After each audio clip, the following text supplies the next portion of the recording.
making French toast for our breakfast. Tapos na yun sa dalaga ko.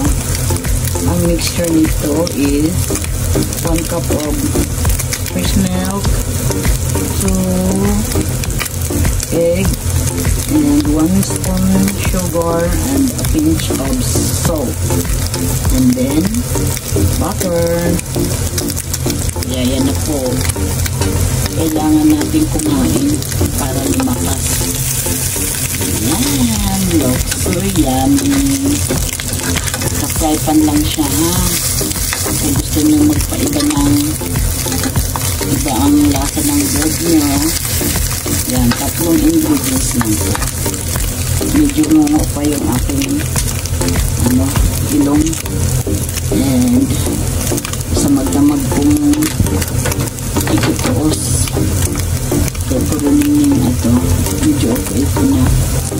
Sana, patapos na siya. Ayoko na. Grabe siya, ha. Kaya kailangan bumawi. Kailangan kumain. Ayan.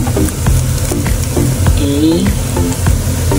Thank you so much always for watching. Kahit may sakit ang inyong enzima mo, ayan, laban pa rin.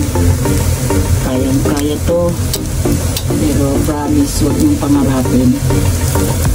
Buti na lang sa anak ko, medyo bata-bata pa siya. Madali ang healing niya. 3 days lang. Yung sa akin, 5 days na, nahirapan pa rin ako. Lalo na yung ugot, matigas na sipon. Kagahapon, ang asawa ko naman positive. Nanuwag naman na magbibigay yung asawa ko. Ayan, nagdanda na. Ang enzima mo, okay na to. Mga ganyan lang po ka golden brown. Huwag na lang sunugin. Okay. At ang iano ko dito is, ay tama na. Baka mag-ano na ang ikot. Ayan.